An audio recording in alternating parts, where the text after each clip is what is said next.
It is Wednesday, February 12th, and it is 6:46 p.m. This is the Smart Growth Committee of Westchester Borough Council. I'm Nicole Shimoni, the chair, and I'm here with Lisa Dorsey and Bernie Flynn. We're calling this meeting to order. Start with announcements. There is a hearing for Chapter 112 zoning ordinance amendment, building height, on February 19th, 2025 at 6:30 p.m. Any other announcements? Seeing none. Comments, suggestions, petitions by residents in attendance regarding items not on the agenda.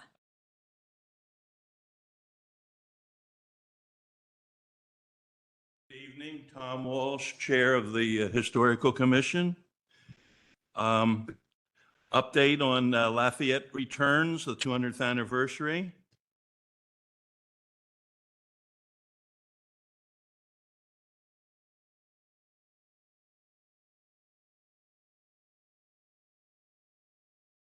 Tom, should we just start putting you on the agenda? Yes. Right through July. All right. So When put, this culminates. And also,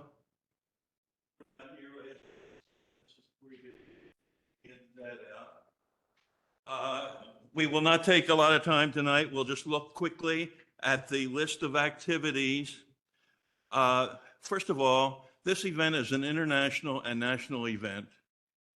And Chester and Delaware counties are working together with Bruce Mowdy as the coordinator for the county commissioners of both counties.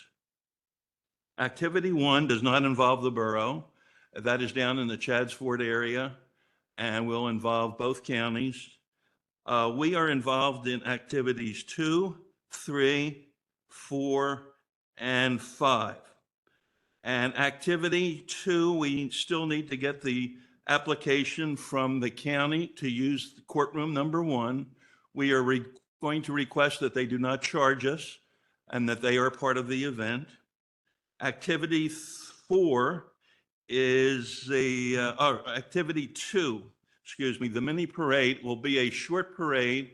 I will have to contact the chief and deal with the officer who is involved in the parade routes.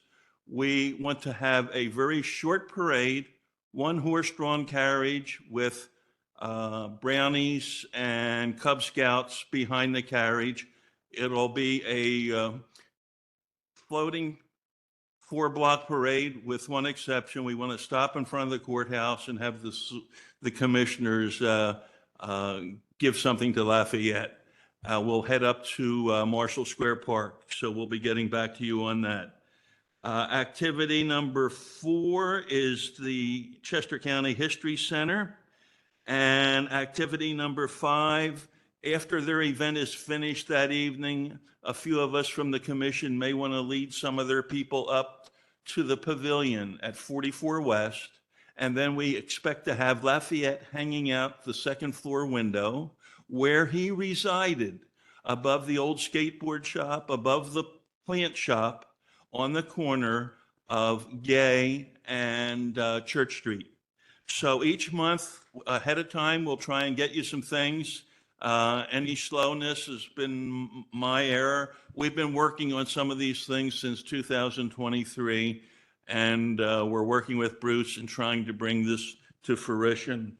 And again, the only thing that will probably require a waiver from the borough is the mini parade. We are hoping that the borough will waive any expense, and we're going to try and work that out to a minimum.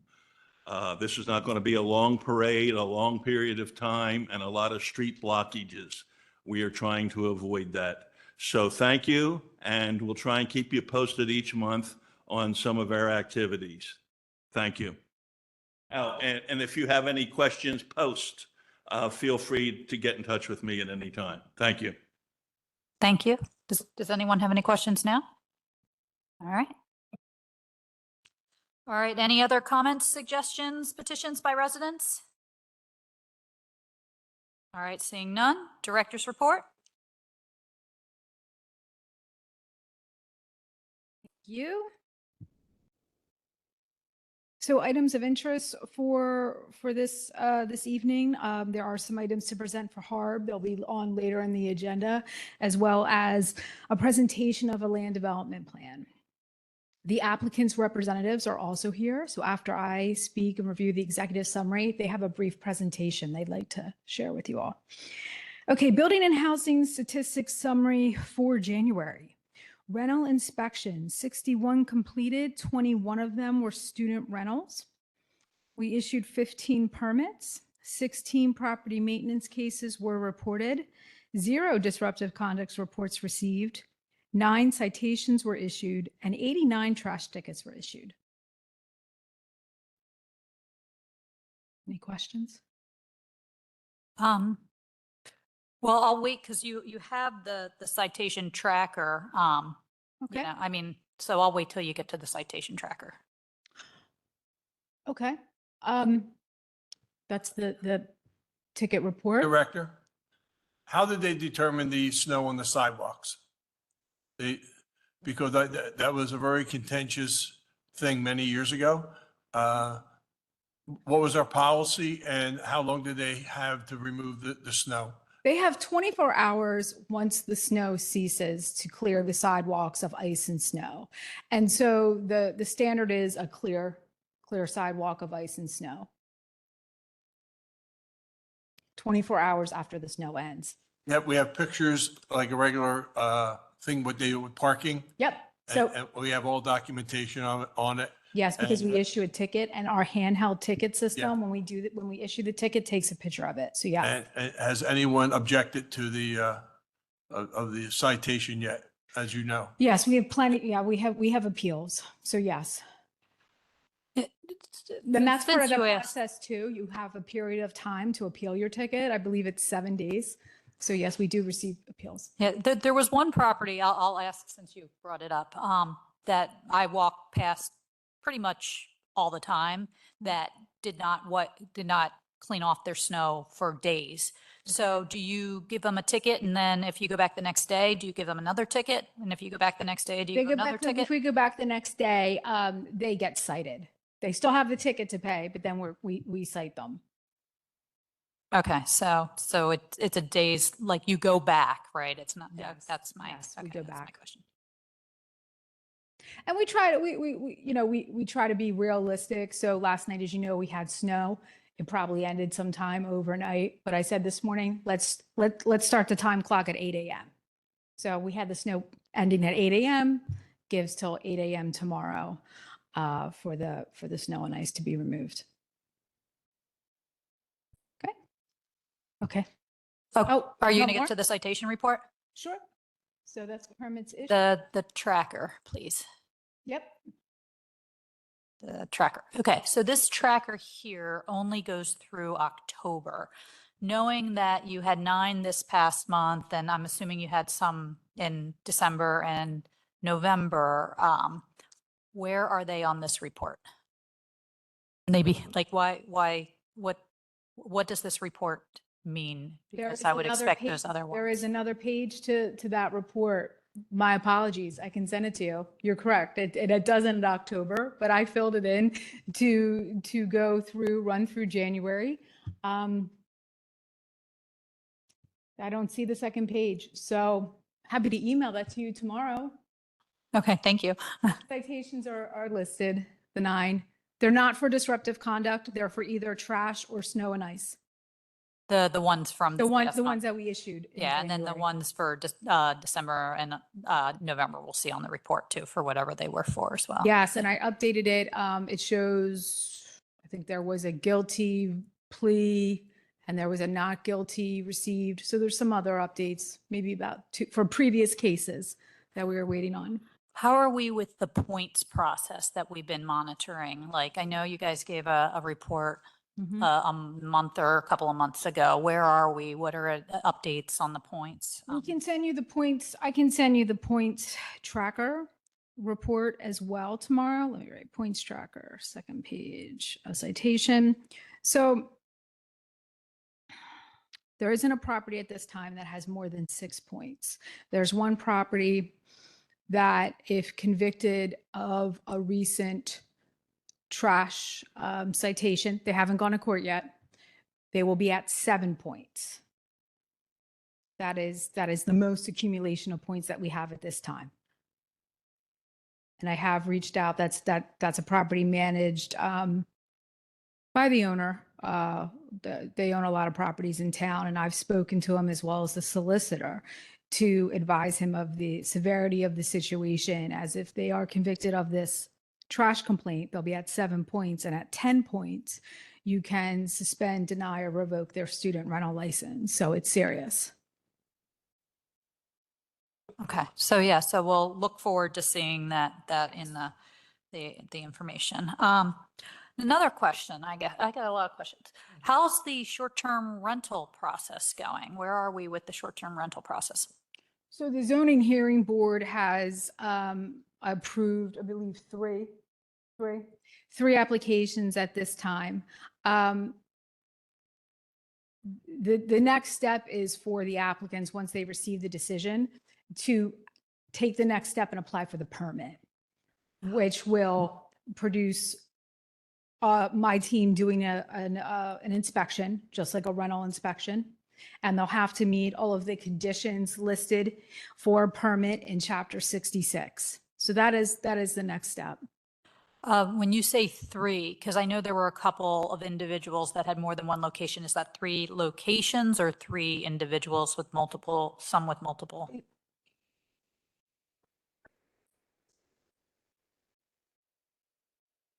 Thank you. Thank you. Any other questions? I know. Do have a question, please. On the student rental appeals, I think there are 2 or 3 of them outstanding. How do we sit with them? Have they filed with the zoning hearing board for a hearing? Or have they plead guilty, or what do you remember how that sits? I do. I just met with the solicitor about this the other day. One, his appeal to the zoning hearing board is not finalized. It's incomplete because he's not provided payment. And we've advised him of that you're still in violation, and we'll proceed with the next enforcement stage because you haven't paid the fee for the zoning hearing board. So your application's incomplete. I believe there's an executive session with some updates coming later this month. So I don't want to speak about that, but I have met with the solicitor and we are addressing every one of them. And then there's 2 other ones that she'll advise you later this month, but we're through her and her, her legal expertise. We're working with we're putting pressure on the applicants to work with us. Yeah, the one mainly we're talking about in Ward 6, on North Darlington Street with the baseball players. Yep. How does that stand? I know they've been trying to give us a little bit of baloney on it, but have we pushed that forward, or what's going on with it? Ms. Camp and I have reviewed it. We're actively working on it. How about, because it's a pending legal matter still, I have Kristen and myself send you all an email tomorrow with that update? Okay. But we have been in touch with, we have heard from the property owner, but we haven't come to a resolution. Okay. Anything? All right, thank you. Thanks. Sean? Yeah, thanks. I just wanted to recognize a member in the audience tonight. He's sitting back there incognito. Corday Roberts, our newest code enforcement officer, has been doing a bang-up job. If he's familiar to you all, he's been in our parking department for almost a year and a half. So Corday was our newest hire in the building and housing department, and we have a new clerk joining us on Tuesday. So we're building. Congratulations, Corday. Thank you. All right, moving on to old business, Smart Growth Committee minutes. January 8th, 2025. Why does it say table? They need to be tabled because, oh, okay, okay, got it. All right, so we will table that. All right, new business. Discuss licensing requirements for contractors performing electrical, plumbing, and mechanical work in the borough of Westchester. And we have attachments of the current requirements. I popped this on the agenda because I was out having dinner like a couple weekends ago, and we started chit-chatting with the couple next to us, and the guy was a plumber. And, you know, we started talking about the borough, and I was like, oh, I'm borough council member. I'm like, well, you got any beefs? And he, and he did. So, he was telling me how it's kind of hard for certain individuals that don't have certain certifications and things to actually get jobs in the borough and be approved for jobs in the borough. And it's not like he said it's like this, you got to be in this one thing, and it's, you know, I can't do work. I live right outside the borough, and I can't do work because of your stipulations. So I was like, well, what are our stipulations? I didn't know. So that's why I asked about what these stipulations were, and we put, and thank you guys for pulling this together so we can take a look. Now, what I don't know is specifically what he was talking about. The only thing I can infer is that they have to be members of this, what was it, ICC or something like that? Like, and I don't even know what the ICC is. Let's have Sally help me.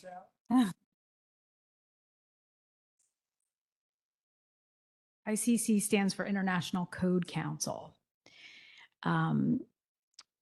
It's an examination that the ICC provides. We ask for that license for mechanical, plumbing, and electric licenses. However, we also do allow, if you don't have that, but you have a license in the city of Philadelphia, we accept that license as well because they have the same standards that the ICC does. Okay. Oh, thank you, Ms. DiDomenico. We also have a grandfathered list. 2004.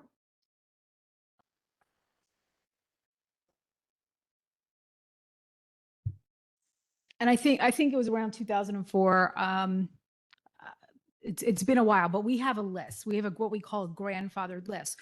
So there are contractors that are on this list that do not have the ICC license that were grandfathered, and so we permit those individuals as well.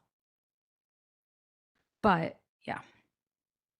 What does the ICC provide that, I mean, I don't know the licensing structure, of course, of all of these trades, but what does the ICC provide that other licenses don't provide? Or are there other licenses out there that are actually equivalent that maybe, I don't know how long ago we put this into place, but maybe we should consider also allowing to work in our borough because they're just as qualified? I don't know the answer, just. Yeah, what's the difference? Well, I did Mr. Metric was going to ask for a poll in the Chester County Consortium of Communities to see what other municipalities' regulations were. The ICC master certifications that I've been made aware of are very stringent. Those tests can be challenging to pass. And did I answer your question? What was the other part of your question? My apologies. Well, the one question was like, what are the other licenses that are out there, and are they equivalent to this ICC? Like, what makes it? I don't know why we it's a decided on this standard. one. What It's a- is this a? Yeah, I mean, they're the codes that we use that have been adopted in the state of Pennsylvania. But some municipalities don't require an ICC license. You don't technically have to, is my understanding. It's a requirement specific to the borough of Westchester and possibly other municipalities that have adopted. So I think your question to Sean is a good question to ask. Sean, is this something that we just do and we're making it harder for people that are qualified to do work in the borough? Or is this like, Bernie would say, no, it really is needed, but I got your opinion. But like, like, what do other municipalities use? And are there other qualifications that will give the same quality of work or a high quality of work? I don't know the answer to that, but can you come back with that for us?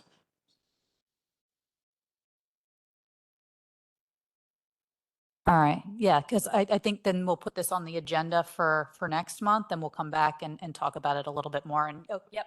There's a resident, yes? Yeah, we got a resident back here. Okay. Okay. Mr. Money, may I answer a question, Oh, please? well, I'm yes. for him. Thank you Yep, very much. Bernie wants to talk first, but you can be on deck. The reason, 30 years ago, we were tasked, the borough was tasked as a testing site for the International Construction Council codes. And what happened was the international codes, the people that are members of these are mainly many of the building inspectors and around the country. And what they do is they set standards for safety. They set standards for the environment and affordability and compliance to standardized codes that have to be followed. When we went to do our roof here, the roofing contractor was not ICC approved. They had to take testing in order to do the mechanical here because it's a higher standard than your run-of-the-mill tradesman that can come in and do your plumbing and do your electrical work. And we only give permits to people that are ICC approved because we know that they follow the most stringent safety and comprehensive planning for construction. I am not an ICC person. I'm a trades person. I have a trade certificate from the Commonwealth of Pennsylvania. I cannot work here in the borough if I wanted to doing anything. The contractors have to sit for an 8-hour test in order to pass mainly all the safety requirements. That's the big thing. And anytime you lower safety, it's not a very good thing to do, especially with our friend Ms. Kearns in the office, in the ordinance. Anytime you want to, if she wants us to make things more stringent because safety is paramount. And the ICC handbook circles itself around safety and organizational and apprenticeship. So lowering our standards just because somebody can't afford a plumber is a fool's gold. Thank you. Thank you for your thoughts, Bernie. Yeah, come on up. Hi, my name is Tom Kropp. I am a resident of Westchester. I live in the 5th Ward on the southwest side of town. And I respectfully disagree with what Bernie is saying. I have a very real world example to provide you. I reached out to one of your apparently maybe former colleagues, the former director of Sally's job, in the fall, because my wife and we live in, like I said, the 5th Ward with our 3 kids, and I'm hoping that we can do an addition on our house. Like most people, interest rates are very high today. We love where we live. We love living in the borough. I've lived here since 2017. So what I'm proposing is adding, 480 square feet onto my house. I live on a 1/4 acre in the borough. And when I went out for quotes from I worked with my general contractor, and I got quotes that were ICC certified, for instance, in plumbing, HVAC, and electrical, which we require, which Bernie was referencing. My ICC quote for plumbing was $34,000, $34,300. The quote that I have from the contractor I want to use, who is, by the way, a master plumber, is $11,900. So over 20 grand more to put in the same PEX pipe, the same PVC pipe, and 2 toilets, a shower, nothing complex. I'm a single family resident. I'm not proposing, the 100 apartments we're going to put in at Burger King. the 100 apartments we're going to put in at Mitch's gym, like those guys who are doing these huge apartment buildings and, you know, our businesses in the borough can subsidize the cost of these differences a lot more than a single family resident like I can. Like I have 3 kids, 6, 4, and 2. My HVAC quote for ICC certified was $30,400.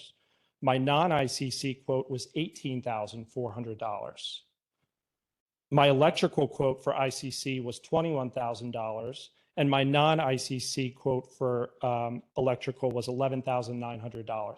So when you add it all up, it's almost $50,000 more for these ICC certifications. And that's very true. What you were saying, council member, was a lot of contractors can't work in the borough because of this regulation. My contractor, my GC, he's done a ton of jobs in this area. And he actually did jobs before 2004 in the borough, before this ordinance was passed.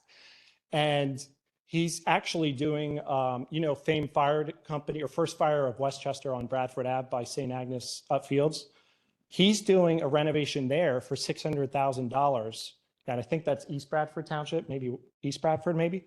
But he can't do the same job literally in my house, half a mile away, because of this ICC certification without me having to pay $50,000 more for these ICC contractors that he got quotes from. And they're the exact same contractors he wants to use for my house and for First Fire of Westchester. It's literally, these contractors know that they can charge more in the borough because of this regulation and this regulation only. And multiple contractors I've called, you know, you can just pick up the phone and call whoever you want. And they're like, what's an ICC? And that's what Bernie's saying. It is a big, I'm a CPA. I studied, you know, and I took the regulation, or, you know, the test to pass it. Like, I know that it's important, but the great equalizer in the situation here is what I'm proposing is that you consider removing that part of the requirement, because the great equalizer in all this is inspections.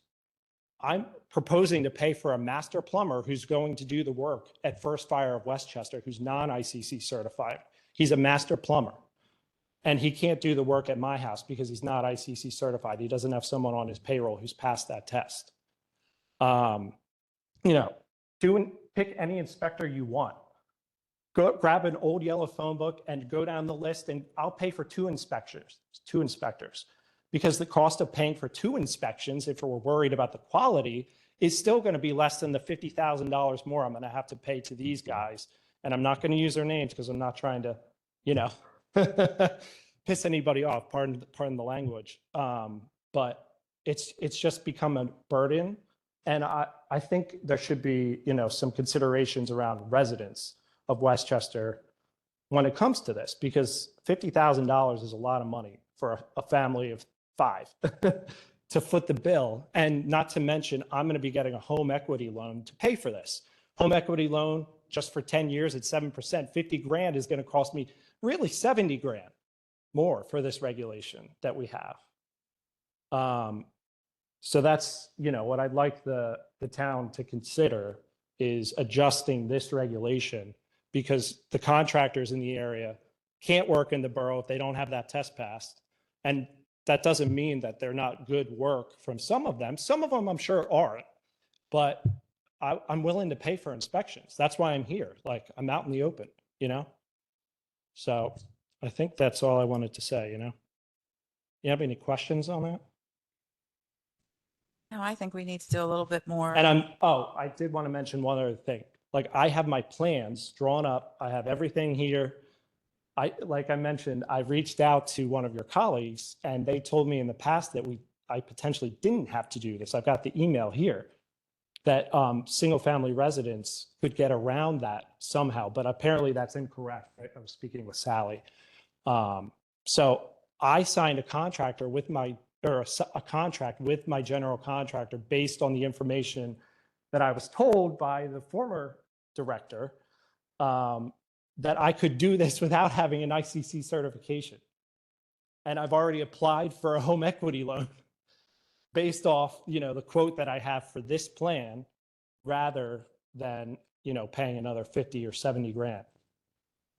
So thank you. I think it was fortuitous that you happened to be inspired to come here to talk about this tonight, knowing that I had gotten the plumber side of it. I think it's great that we've got the two sides of the information. We are government, so I doubt that anything's going to be changed so swiftly to help, unless you want to hold off on your renovation for a little bit while we figure this out, because we do need to get the additional information next month and talk through this a little bit more, because as you hear, we've got a couple of viewpoints and things we got to consider before we even start to consider whether or not there should be or could be an adjustment to the code in our current code. But Totally understand. very much appreciate you Yeah. coming here with all this great detail. Yes. Yeah. Help you out just a little bit more. The ICC people normally have an apprentice program, okay, which dovetails with our RCO, responsible contractor.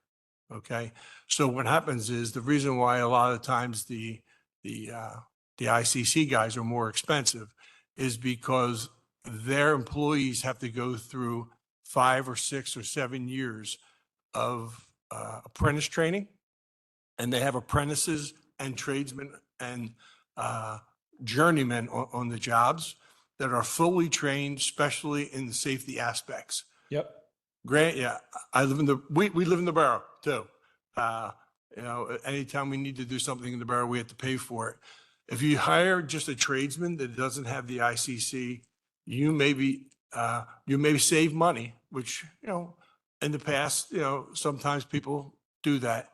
And what happens is, lots of times safety is neglected, and the work has to be done a second or third time because of the contractor. Totally fine with that. Yeah, the contractor is not well-trained. We had this discussion a year or two ago to get the RCO, and the apprentice program is very, very important to us, especially when it comes to dumbing down on safety.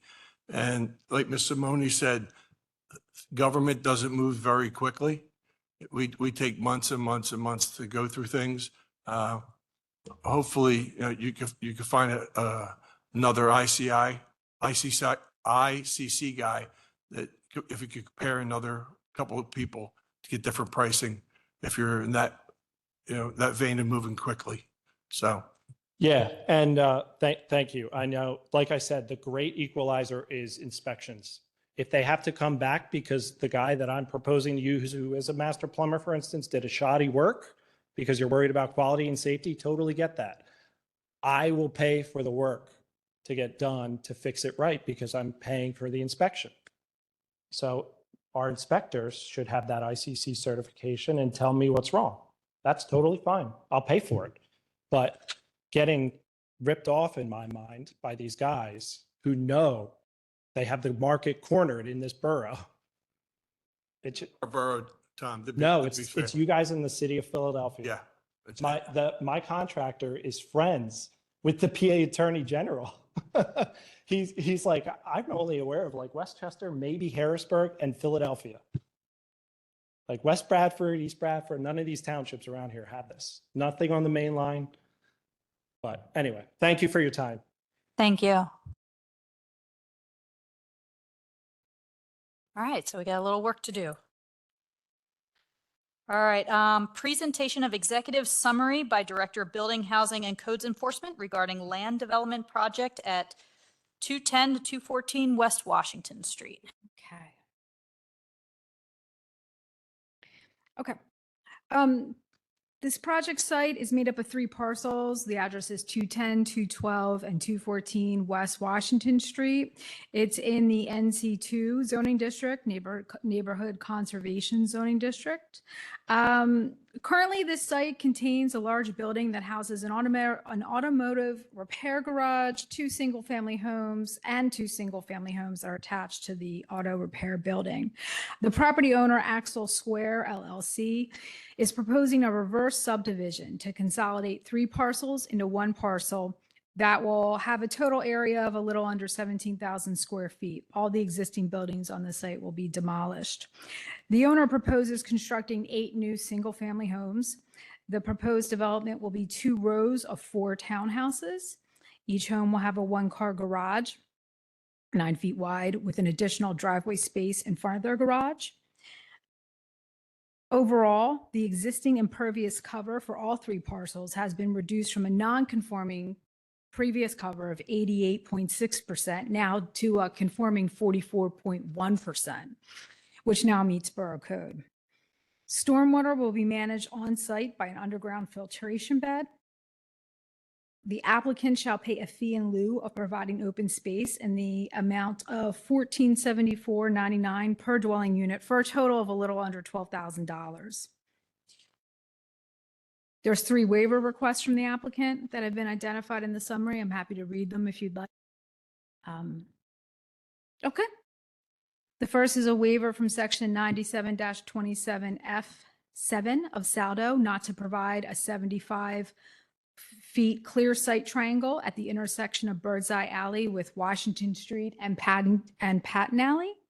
The second waiver from the same section, but F8, is not to provide a minimum site distance of 175 feet measured from the point 15 feet from the intersective pavement edge for the intersection of Birdseye Alley with Washington Street and Patton Alley. And then finally, from section 94-310B of the Borough Stormwater Management Ordinance, to allow the installation of an 8-inch stormwater pipe instead of a 15-inch diameter. This applicant, the applicant's representatives are here tonight. Scott Simwowski, I know I just butchered that, I'm so sorry. And Mike Zappatelli, as well as the chair of the Planning Commission, Jim Cherry, are also all here tonight. The applicant has worked diligently with the Planning Commission. He attended 2 meetings with members of the community present. There wasn't a huge turnout, members of the community, maybe less than 5. They were not opposed, but they were just there to learn what's going in their neighborhood. All questions posed by the community members were responded to satisfactorily. They were happy and pleased with the responses they got from the representatives that are here tonight. Furthermore, the Planning Commission noted in its recommendation letter to council that this development was viewed very favorably by all the pieces. And now I would like to introduce Mr. Swansky and Zappatelli, who have a presentation for you and can answer any additional questions. Hi, I'm Scott Swazanski. I'm the civil engineer for Mike Zappatelli, who's the owner. Sally covered most everything. I think the one item that might be very beneficial to show is the color rendering that we have. Like she said, we came to the Planning Commission with a version of the plan. They gave us a lot of feedback, and we pretty much adjusted to their request. Mike looked into it with his, looked at his numbers and everything, and he liked the ideas they came up with. Some of the things that we changed to, we had one large inner parking area initially, and they suggested trying to add more green space. So we broke it down into 2 separate driveways, and then broke the houses down from two car garages down to 1-car garages, so that would allow another walk-in entrance essentially next to the garage and allow more green space back there. He's proposing to have some outdoor deck area above each garage. It's kind of the light shaded areas there. We adjusted initially we had some tall columnar street trees to avoid the wires, and we met with the tree commission and adjusted our trees to be out at the curb line and tree wells on the curb line, and a type of tree that will be more work better with the wires over top of it, because there's a lot of wires over top of that block. So yeah, we've met with the Planning Commission twice. We've met with Tree Commission and the Fire Marshal. So if you have any questions or want some additional info, I can try to answer. I do have a question. one, this is in my ward. Two, I missed the meeting because I was traveling. But one of the waivers that you're requesting is I think where is it? The 8-inch pipe, storm sewer pipe versus a 15-inch sewer pipe. And I know that area floods, that block right there at New and Biddle or Washington, I'm sorry, floods frequently in a heavy rain. And you may not be able to answer this. Maybe the planning commission can answer this, why we would go with 8 versus 15 feet. I can answer that. So the existing conditions here, there's no stormwater and it's all building. All the water is coming off into the street. So what we're proposing, we're going to have infiltration beds under each of these driveways. We're going to capture the rear roof runoff from 3 of the units, and we're reducing the runoff volume and the runoff rate. I propose an 8-inch pipe just because it's cheaper and easier. Our beds have an outlet structure with I can't remember offhand, but it's either a weir or an orifice, so that only a certain amount of water is exiting the infiltration beds at once. So for the amount of water we have coming out of the infiltration beds, a 15-inch pipe which is kind of overkill. So I propose an 8-inch pipe to be more cost effective. And Nate's going to correct me. No, I'm not going to correct you. I'm going to help you out. So, yeah, so Nate Klein with Pannoni Borough Engineer. No, Scott's right. I don't know if he's explaining it the best way he could. The way I would explain it is that this plan 100% meets our stormwater management requirements. Infiltration, retention, holding that water back. Absolute upgrade, absolute positive. This is a very technical, small, minor detail on the entire set of plans. It's the outlet pipe to the system, which by our code should be 15 inches in diameter, about this size. He's asking for it to be 8 inches in size. The depth, the shallowness, the utilities, I've got no issues with that. It has really nothing to do with stormwater management like we typically think it, like flood control, rain events, things like that. It's really just restricting the outlet pipe for his system. We grant this waiver all the time, just the way we design these systems. It's almost like, it's not really congruent with what he's trying to do.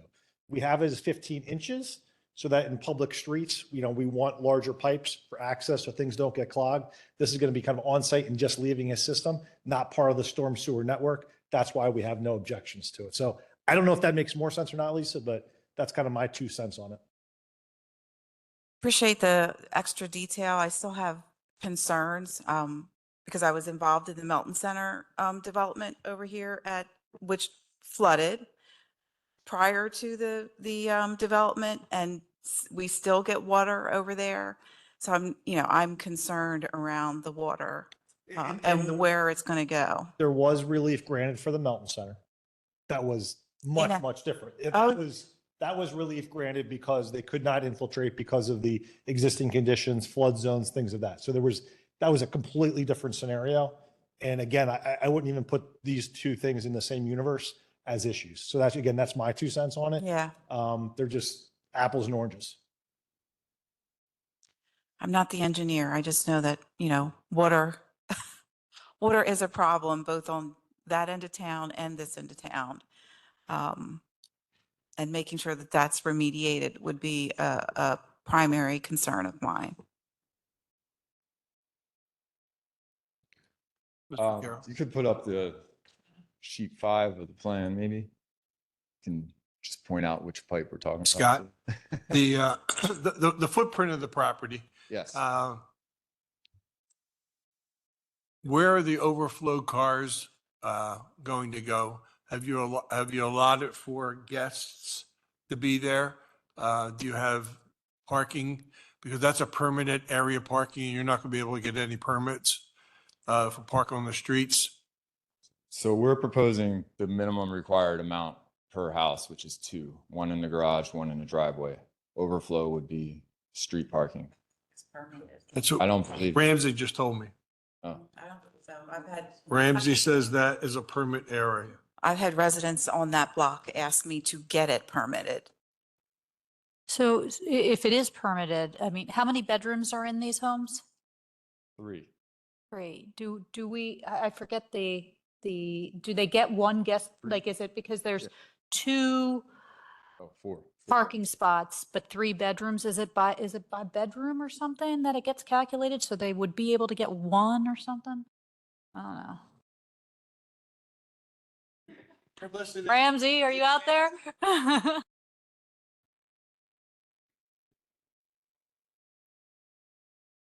So Scott, the buildings, are they sprinkled? They have sprinkles in them? no, Okay. How's the firewall? Is it going from the ground all the way to these are to questions the roof? for the builder. The architectural plan is not full of the design there. Okay, thanks. I'm supposed to be nice to you, by the way. Um, I forget I break the stones that way. My daughter said to be nice to them. The Ramsey said that she's going to get back to us on the parking, but as she just said, it's amazing how angels click in here and we hear them. That's an awful lot of cars, she just said. So she's going to get back to us on the parking.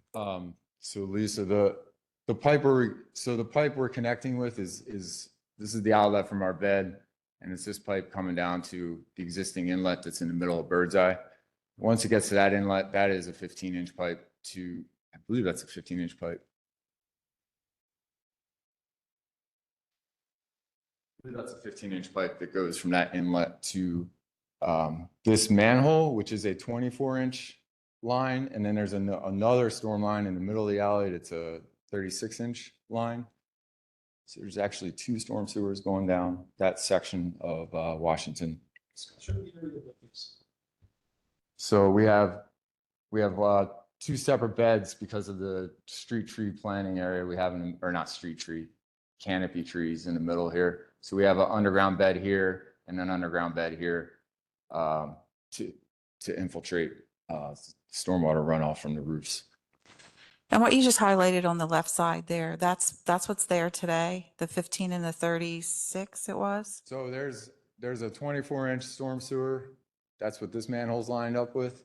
And then there's an older 36-inch storm sewer. It's pretty much in the center of the street. So we're connecting directly into this inlet, which is connected to where this manhole is, which is on the 24-inch line, which is closer to the curb. So it drains down towards like Elms, down that hill stretch.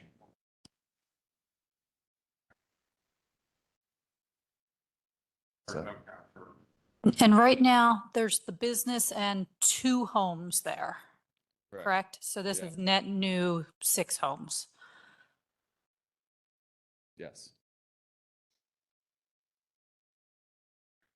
How many parking spots are for the current 2 homes that are there?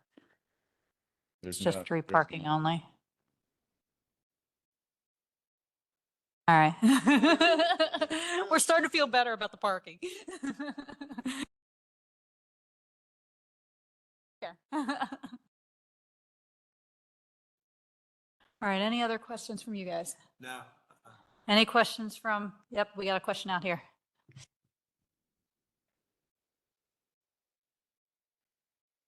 Lisa Kearns, West Biddle Street. I live like a block north of this. I pass this 3, 4, 5 times a day. It looks great, the trees and everything, but Lisa's right about the stormwater. I mean, sometimes the manhole covers actually pop up. There's so much trying to go through there. So that's true. The questions, I had 2 questions. First one is, what is the height of these? I saw on the plan or the response to a couple of letters from the borough that they were asking you about the height, and it said it was attached, but it wasn't attached in the stuff I saw. So we're going to meet the zoning requirement, which is 35, I believe. But How many stories are we talking about?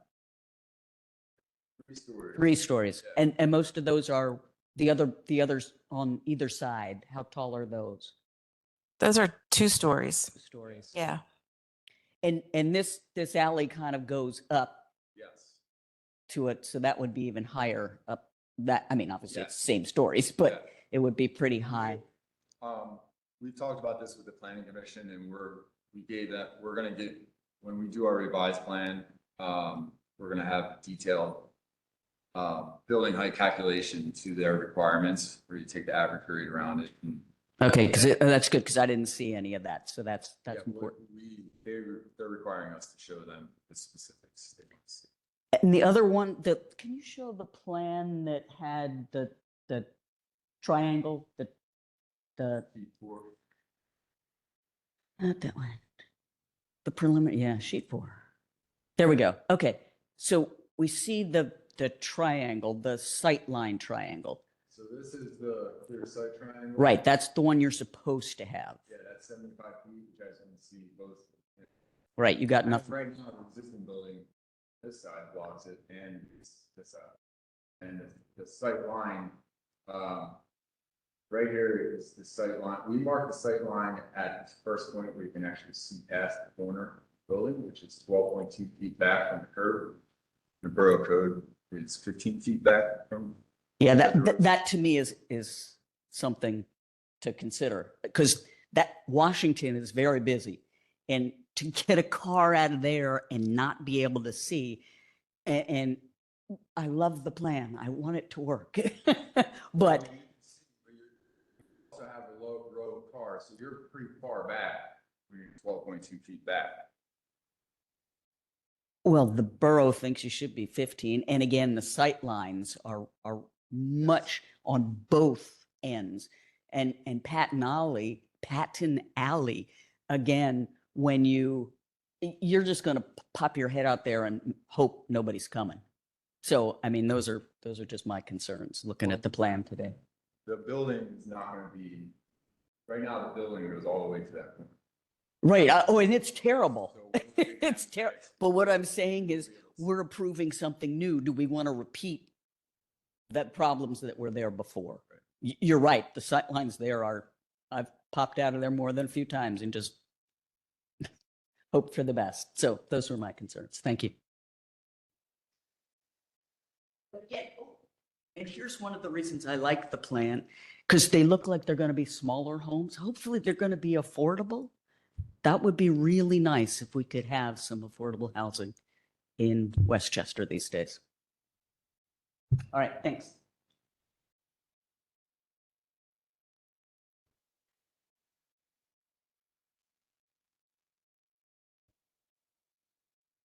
Hello, Jim Cherry, Planning Commission.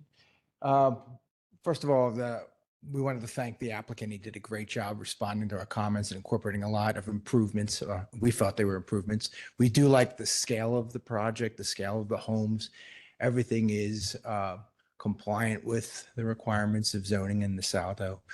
We do, and again, from a parking standpoint, compliant with the parking requirements, but those driveways, it's a private, there's a homeowners association that's going to take care of that property, but there's plenty of driveway there to pull off to the side if there's overflow or temporary parking there. The intent, though, is to provide 2 cars per dwelling unit, which they meet.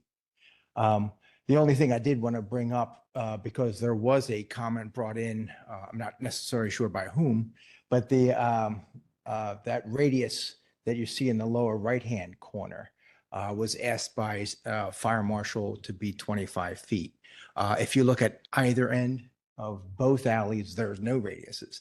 And then the applicant did provide a traffic turning radius study, which showed that like a 5-foot radius wouldn't even be a problem.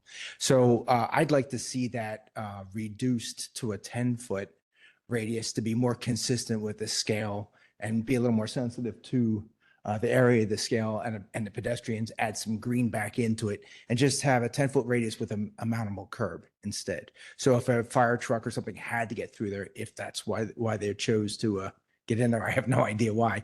Most likely they're coming down Washington Street to approach the fire. But like I said, on either end of both alleys, and you can see in the lower left-hand corner, there's no radius. So all of a sudden, with inside the block, there's a 25-foot radius, which is way out of scale. If you looked around the borough, you'd find the biggest radius, maybe the intersection we looked at before, heading into the borough is the closest one to that kind of a scale. So I'd like something pulled back in closer to 10. I think that just brings traffic too close to their home. I mean, it's within feet of the corner of the house now, and it also kind of reduces that walkway. So increase the amount of green, reduce the amount that's put onto the borough for their, I mean, that goes back into the alley. So that's the only thing I'd like to see is, again, more green. And I think they did a good job. Overall, it's a significant reduction of impervious coverage. The property is almost entirely impervious now. I think our best thing to do is look on our homepage of our website. The borough's website has that time warp. And you look through and you look back at 1935 and you look at this property. This property had homes along Patton Alley back in 35, and it had homes along Washington. So this is very consistent with kind of that original scale and type of development that existed. It wasn't long afterwards that the larger building went and those homes were removed from Patton. And again, but consolidating those 3 lots, they did look at those 2 properties because they are older, but from a feasibility structural standpoint, I think this is a better and higher use and better development for the borough.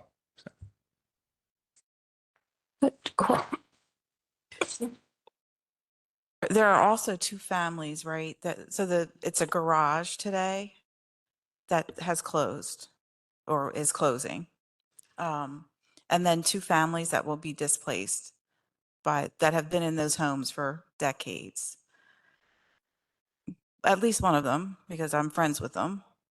Yeah. Is there any consideration being given to those residents that will be displaced by this development?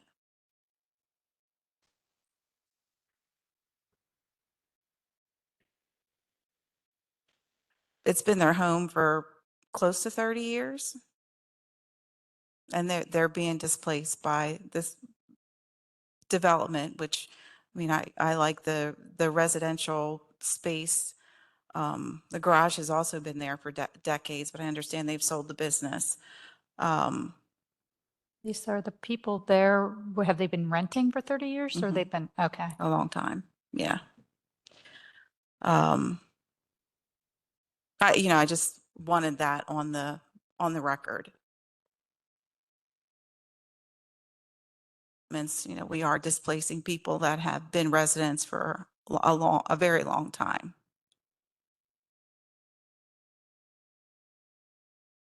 Chris, Yarnell's Garage.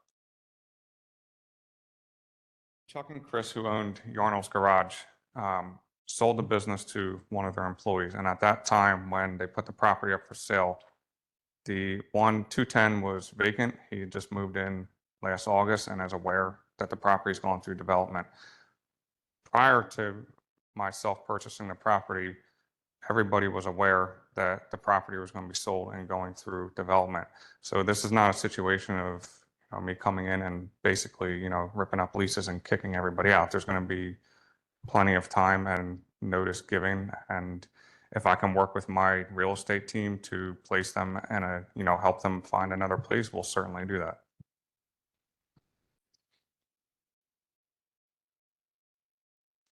Any other comments, questions? Well, I haven't weighed in yet. I thought I'll weigh in. I mean, I like it. I read through everything this afternoon. I do thank you guys because I would read, this thing needs to be fixed. We'll do that. We'll fix it. This needs to be fixed. We'll do that. We don't like these trees. We'll plant different trees. Like, you guys have been very responsive. So thank you. Thank you for all of that. And so I and I do appreciate that they're not, I mean, they could end up as apartments, but they're homes. They're homes that people can buy and live in, and people are asking for more of that in the borough. And I think that's nice to see that you're doing that and working through it, and that you're creating more the pervious surfaces versus impervious surface, that you're creating more of that. And so I was very happy when I read through all of this and saw all of this. So thank you again. With that, Sean, what do we do? What's the next steps on something like this? This is the first time I've seen it from this piece. The motion before the committee to make a recommendation is to approve the resolution. That's our, were we still on agenda item B or we moved on to C here? We're on C. So, Wait. Oh, yeah, I guess we're on C at this point. Yeah. They're kind of combined. The motion is to approve the resolution for preliminary land development located at 210 to 214 Washington Street. Are you guys good? Yeah, sounds like we're good for that. Yep.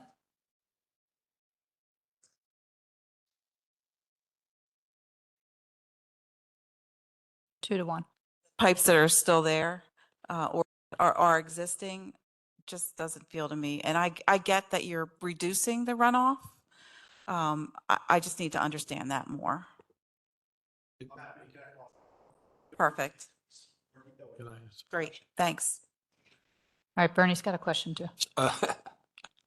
For all the runoff is going to, is going to go to the center of the parking lot, right? Where the trees are. You're going to collect the water there.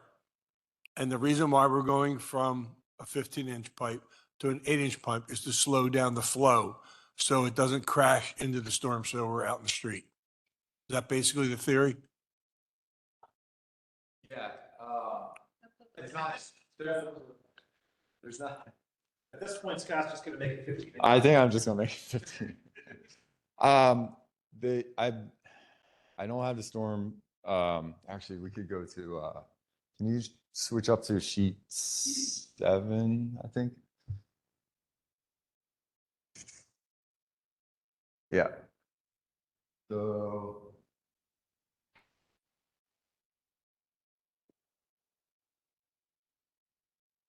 Yeah, I think, so yeah, the 8-inch pipe is to limit the flow out at a certain rate so that the 15-inch pipe would be, would allow a lot more flow to come out of that bed in the big storms when it fills up. So an 8-inch pipe restricts that and lets it out at a slower rate.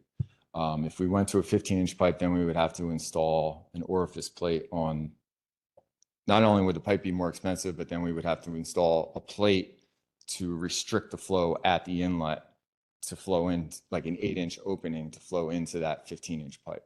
So it's more cost effective just to do an 8-inch the whole way, as opposed to paying for a pipe that is double the price and then having an 8-inch opening into that larger pipe.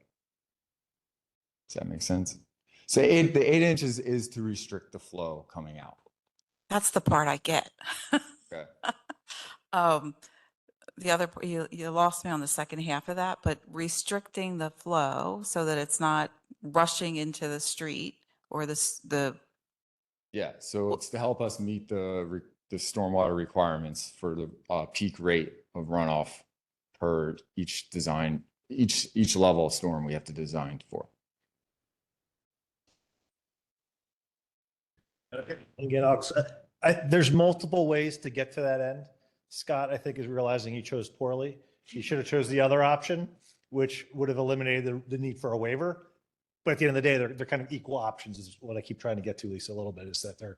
What about a 12-inch pipe? Yeah, I mean, It's compromise? No. All it means is he's going to have to make a modification over here and add a box. It's a little bit more cumbersome, a little bit more complicated. But again, we are not letting these guys off the hook on any stormwater management from a design standpoint, permitting standpoint, anything like that.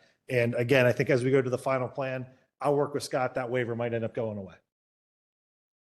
Well, I think, so I got that. So thank you for dumbing that down for me. So I got the other part that concerns me is it's the less expensive option versus maybe the right option, right? To really reduce what we're trying to achieve. Cost effective. Well, it's less expensive.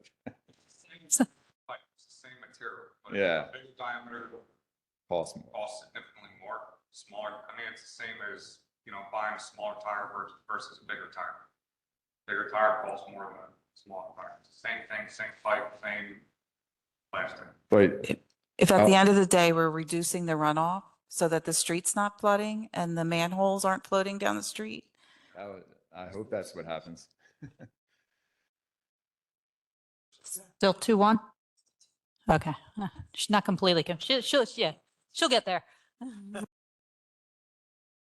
All right, thank you, thank you. All right, moving on, I gotta put my glasses back on, hold on.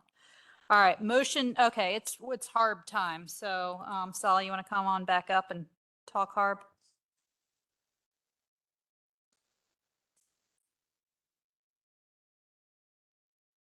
Thanks. Okay. Okay, the first application for a certificate of appropriateness from Harb is an ADA sign for 9 North High Street. The board recommends approval of certificate of appropriateness for this application as submitted with the following clarification. Sign location options 1 and 2 are both acceptable. The final location to be at the owner's option. All right, we good? We're good. Okay, next one. Next one is 100 West Market Street. It's for a door replacement. The board recommends a denial of certificate of appropriateness for this application as submitted due to the fact that the replacement door is a modern style door and frame that is not historically appropriate.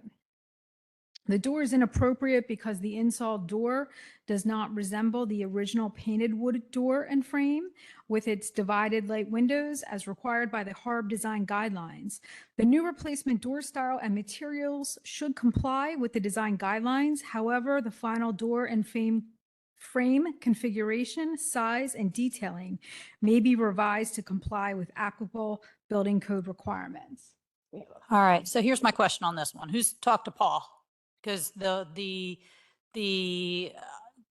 Junta organization has said that Paul approved this somewhere along the way. So has anyone been able to talk to Paul? I know he's been out, but like what happened there from his angle? Because that's where, this one's a little bit of a gray area. I understood that it's not within the compliance of Harb, but if these individuals went through all the proper steps to do all the things that they thought they needed to do and something was approved by our team, I do struggle a little bit on putting all of the onus on them to replace the door.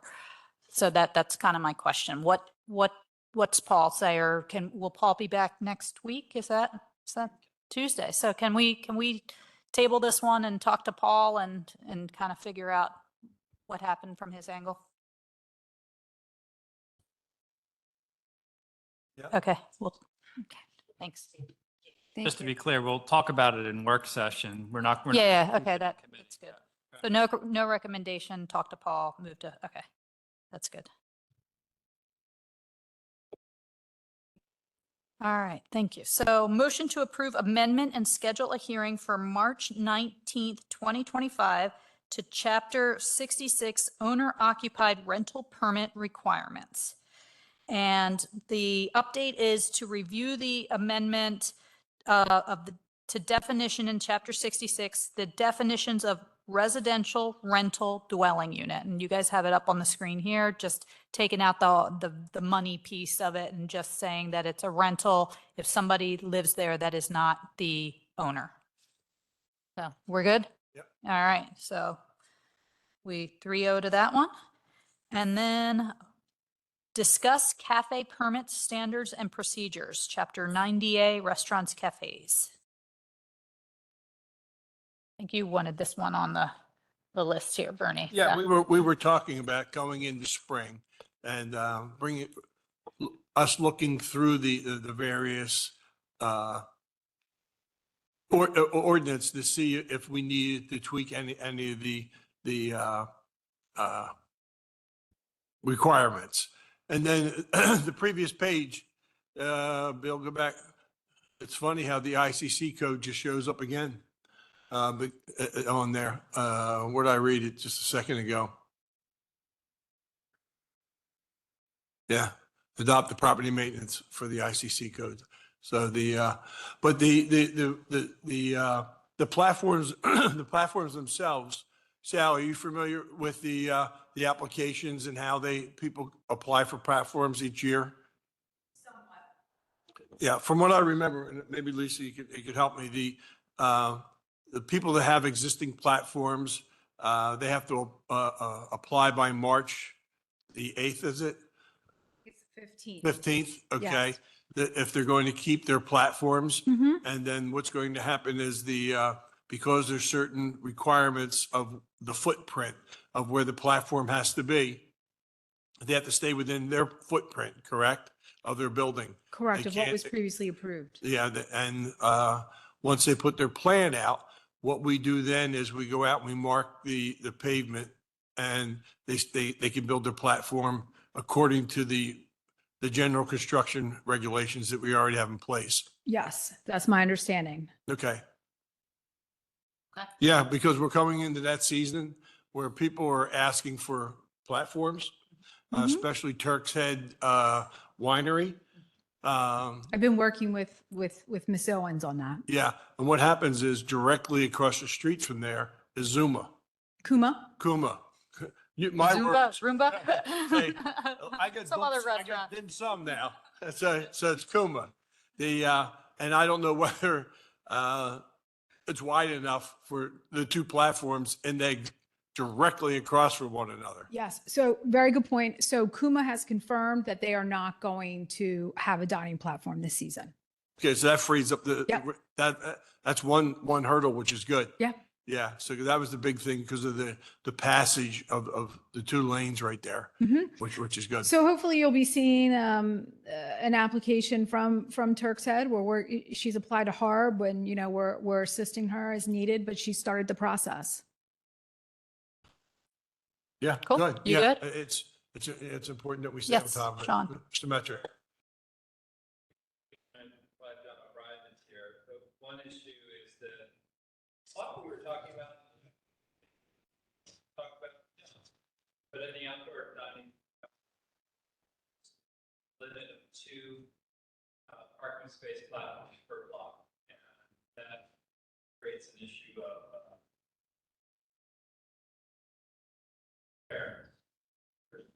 fairness would be that side of it. You guys can decide what's fair. And the other issue is some of these installed on state roads, and PennDOT has promulgated rules that they're, I almost said fixing to adopt. I almost went back to my Tennessee roots, but they're fixing to adopt some new standards. And the timing of those is a little bit different. You can't put them out until May 1st. There's some slight differences in the design guidelines of how they can be constructed. John participated in a conversation with PennDOT and knows more about it. But there is a little bit of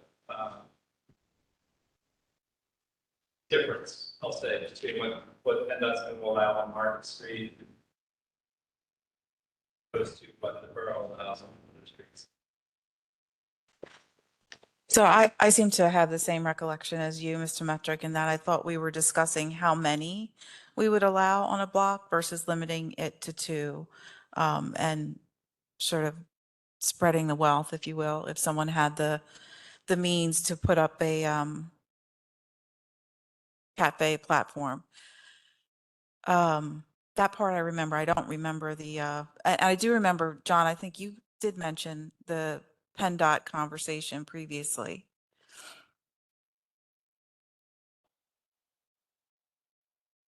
John O'Brien, Executive Director, Downtown Westchester. Sorry for my dress down. I was on my way to the firehouse drill, which I thought I'd be out sooner. But so just the streeters is a brand new thing. I can run through a couple of new things for council just to bring you up to speed. These are proposed what the state is doing. This is not something they've adopted yet. They are submitting to the Federal Highway Administration to get their approval on, and then the actual permit will be issued. Some of the big changes are PennDOT is going to require that you're only allowed the width of the building, which is something that we currently say locally. However, we have made exceptions. Council has made exceptions for a couple of different places. I don't believe PennDOT's going to have as much flexibility on that going forward for the state roads. They will have to have a 3-foot setback on either side of the platform, which we currently don't require because we kind of build it into like a per parking spot area. That's how the places are charged. They're also going to have to be 1 foot setback from the street. I'm not sure if that is a current regulation with the borough's ordinance or not. John, can you stop there for Yeah. 1 foot setback from what street? So for where the curb line, or not the curb line, from where the traffic line is, Center line? not the center line. So this would be like, I don't know what the exact, the solid white line on the solid that would divide the parking spot from the vehicles. It'd have to be 1 foot like closer to the building so that it's not abutting right against traffic. I think the local ordinance probably has something along those lines, but okay. The Mercado, it's just a bump in, Yeah. and then there's 2 parking spots, 2.5 Yep. parking spots, and then the alley. Yeah, currently this will most likely impact Mercado. However, it will, potential for other restaurants on state roads. There are several other restaurants on Market Street if they're interested. PennDOT's creating some more guidelines about this. One note they did say, so the current PennDOT did say that their current allowance of streeteries is from May 1st to October 31st. However, they are willing to make exceptions to municipalities if that municipality is charged with plowing the roads. So Westchester could make that exception because we do plow Market Street. The other major change is PennDOT is going to have a fee for use of that area. It's going to be, they're terming it as a fair market value determination. I'm not exactly sure how this is calculated. Daryl's happy and thinks we should accept that too for the borough. It is based on the square footage you're using and the property values in the surrounding area. They did a test case in Doylestown and it was roughly about like $600, but that could ebb and flow depending on the size of your building and the size of your platform that you're putting out. The key just for the borough to be aware of is the municipality. You're going to be the ones that are going to be submitting that payment to the state. So the applicant would pay you for both the local fee that you already charge and the additional fee, unless you wanted to work out a system where there's a credit system. But then you would submit that to the state, not the individual applicant. I know you're not the currently arbiter for works. the state, but the question is that our bump in, our platforms are not on the highway. They're actually bumped in to the parking spot. So technically, they're not on their highway. They're in our parking lane. That doesn't touch their street. They would determine, and you would have to talk to more of a legal beagle than me, but they would determine that the parking spots are their purview too, just because like their construction and there are manhole covers, like there is one near Mercado. Yeah. They have the jurisdiction on that. I don't know, Sean, if you have more light on that, but yeah, And they determine as theirs, even though that'd you be charge. extremely costly for that block right there. Yeah. Yeah, it's almost cost prohibitive to do it. So those, like I said, it only applies to the state-owned road. The other piece that they are going to require is that at the start of the platform that flows with traffic, there has to either be a water-filled barrier or a barrier that weighs 900 pounds. So there'll be needed proof of concept. So if you're going to use planners, you'll have to figure out the volume and how much, whether you're putting gravel or dirt or whatever it is, and that turns out to that. Fair market value. So again, this would only be Market Street. So this is Market Street Okay. right now, and I mean technically Chestnut Street too should. Okay, but yeah, I'm just trying to think of the state roads that exist. Nobody really has a restaurant. And if in the future, if things changed where, we've talked in the comprehensive plan about East Gay Street, East Market Street starting to get streetscape differently than what they currently exist right now, taking away that highway feel. We're always a big proponent of that. I know earlier you talking about in public safety about the accidents that happen by Country Bagel. That's, a long-term goal will be slowing traffic in this area as well, could help that. Those parcels would be subject on Gay Street if you expanded the cafe permit district out that way. So that's the state roads. I and the organization would be in favor of council changing the limit of 2 platforms per block to just taking out that provision. You wouldn't see a huge proliferation of these platforms. I mean, at least 3 years ago, just the construction cost is about $20,000. So it is an investment that somebody's putting in to do this. If now obviously we've heard Kuma's not doing it, but if Kuma and Turk's Head, let's say, were both to do it, there wouldn't be an impact with getting vehicles because they're limited to their parking spots. So the vehicles are already traveling through there with a cars parked on either side. So we wouldn't really see that as a big issue. On Gay Street, we don't actually have a lot of the building platforms. You actually do have Bar Avalon and Social Lounge do build one that are kind of actually right across from one another. But most of the places have the full bump outs that were built, 20 years ago that extended the street. That's 24/7. They're permanent now fixtures in the downtown. So that would be the one component within the current structure. And I know we also talked at the last meeting about the Gay Street open air market and creating a more permanent set of rules for the businesses operating there instead of us kind of, downtown Westchester and staff works out every year. We make these ad hoc rules, council approves them, then we get everybody to sign off on them. If this is going to be a permanent fixture for the town, just for everybody's sanity, it might be easier just to create a more set in ordinance rules of the road for this. So those are my general updates and thoughts. You wanting us to consider eliminating the 2 per block. What has jogged your memory on why? Because most of them are all bump ins. Sure, and the mayor made this point during the last meeting. Taco Mar, it has toyed with the idea. I don't know that they've fully committed to it, but right now, Bar Avalon and Social Lounge are already in the corral, shall we say, which would lock out Taco Mar from doing that. Looking at a parking capacity in the downtown between the garages and surface lots, in that instance, if we lost 1 spot on that street, I'm sure somebody would have something negative to say about it because it's just talk about parking and all, it's the third rail in the town. But I do think we have the capacity to make up for that. There's very limited losses of parking aren't really going to be terribly impactful.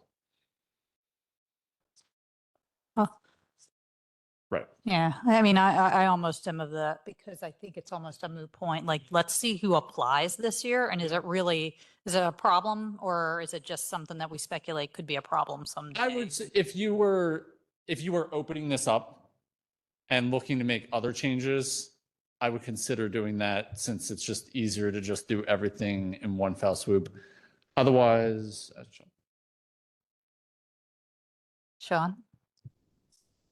Oh, no, there weren't in the current standards. I didn't see any other, necessary changes. I think everything's kind of flowed and, we haven't had any big issues with the standards that they're built because they are, just for the public, they are required to do a brick with a metal railing and also a metal base. It can be wood, but it has to have a metal frame wrapped around it as well. Is this for this year or is this stuff that they're gonna, by the time they approve, would be for 2026? For the PennDOT stuff, they are hoping to roll this out this year. Their plan is to, in early March, submit this to the Federal Highway Administration, and then have the applicant ready by mid-March, and by beginning of April, end of March, be ready to issue applications. It might be a little bit of a optimistic timeline. For sure. But they are full steam ahead on this because they've always operated. It's always been a gray zone. Even when we did these and Gay Street was a state-owned road, PennDOT just didn't really pay attention to it. But after COVID, with these becoming so popular for outdoor dining, they looked at Philadelphia as a model for their regulations, took that and kind of morphed that in too. I think that the most confusing part is going to be this fair value calculation. They did have a sheet. They didn't provide me with any paperwork, so I don't have any paperwork to provide you. But that's going to be like the trickiest thing to do. Mr. Metric, mental note, Mercado, we can't accept his, we can note his permit, but it's not a final payment because that's an extra $600 like John said. And that may be a deal breaker for him. I don't know. And he's getting squashed down. So it's not a deal breaker. I did meet with them, and I'm going to be sitting down with Ramsey as well to kind of discuss some of the options there. Mercado is okay with, the additional payment. It's they just want to have some sense of what is going to be required of them. I gave them as much as I could at that point. But I just, I want to sit down with Ramsey so that everybody's, at least right now, knows what the plan is going forward. Because the thing, and Mercado acknowledges this, they will need most likely to get their current platform refabricated at the base, which there is a lead time for that. So trying to accommodate that as well, understanding that, they need probably 2 or 3 weeks at least to get that refabricated properly. So. All right, Sean, what's your thought? Just one last parameter for change. We no longer have parking spaces downtown. We have parking zones. They're not labeled. They're not drawn out. They aren't 22 feet wide. So we have to look at the geometry of how we're going to permit these platforms and then look at the costs. And we're going to figure out a cost per linear foot of curb based upon occupancy at $1.50 an hour. And in the layout, it says they can't be outside of their footprint of their building. Like, for example, Mercado, we're talking about him because he seems to be on the track, the first block. He's on the first block of Westchester. Oyster Bar starts basically where the last pole comes down from the awning and goes to the end of the antique store. And, that's where you would have to put the Oyster Bar one because he can't use the loading zone for Yuri's, which he's been trying to do for years and years. He keeps inching over. Yeah. So To Sean's point, I think it'll actually solve some issues because one kind of awkwardness in all of this has been those parking spots don't necessarily align with the buildings. So there's be more opportunity now to align them with the buildings now that we don't have like a very designated like spot in front.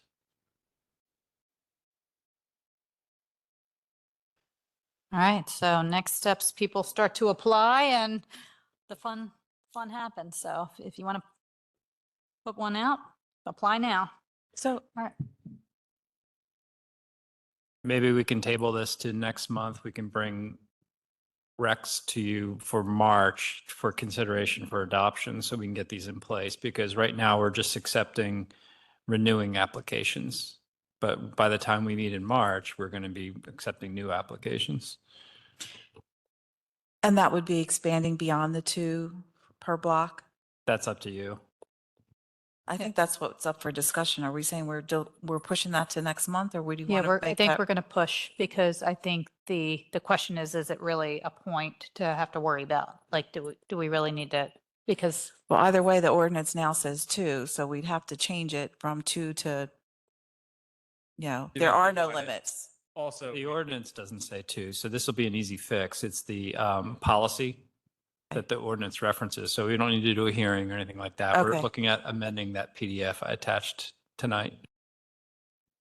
and then obviously the fee schedule will have to be revisited.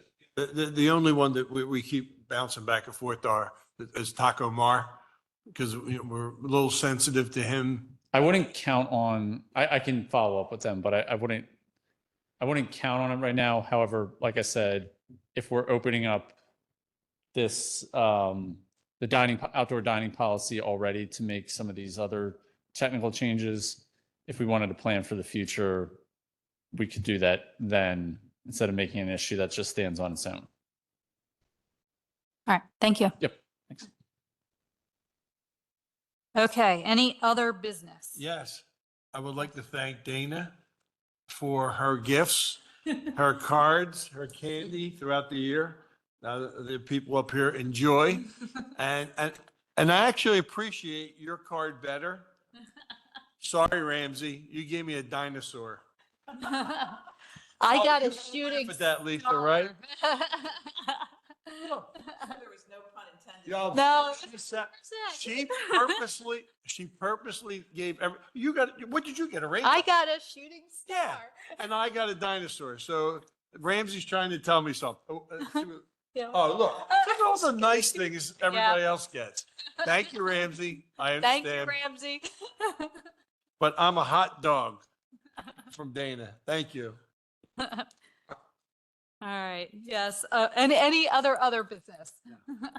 All right, well then, this meeting is adjourned at 8:16 PM. Thank you, guys.